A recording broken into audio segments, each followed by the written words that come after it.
Let's talk about the time actress Preity Zinta stood up to the mafia. So this film was completed at some point in 2000 and was set to release on December 22nd. But at the last minute, the CBI, the Central Bureau of Investigation, seized the prints of the film after they found out that producers Nazim Rizvi and Bharat Shah had connections to the Underworld. For those of you who don't know, the Underworld is the name given to the mafia-style organization that is based in Mumbai with its tentacles all over the world.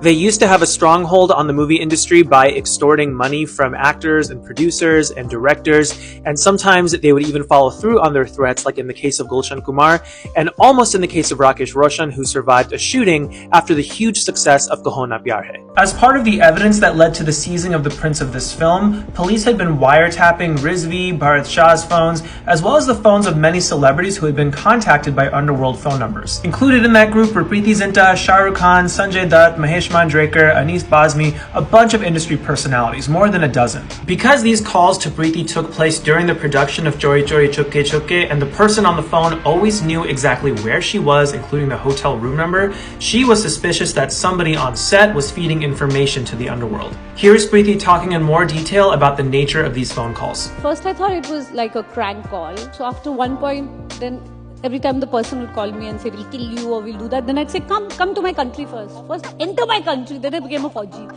But the cops had all the recordings.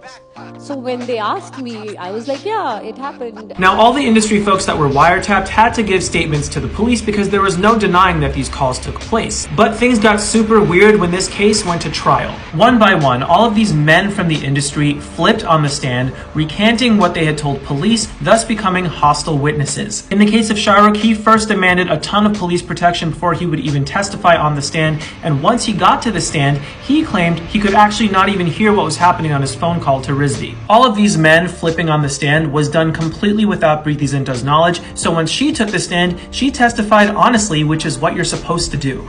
I didn't realize everybody else was going to back off, but I'm glad I did what I did. Because of her honesty, Rizvi was put behind bars for years, and Bharat Shah was sentenced to a much shorter term. Now, the following year, Shah would get into some more hot water because there were allegations surfacing that he received Underworld money to help fund Devdas. But then he flipped the script after Devdas released by filing a complaint of his own, saying that the Underworld wanted a share of his profits. As for Chori Chori Chupke Chupke, it went on to release a few months after this case wrapped up in early 2001, and it was labeled a semi-hit at the box office. Such a shady backstory for a movie that has sweet moments like this. Dil, tera mera dil, jhume re jhume.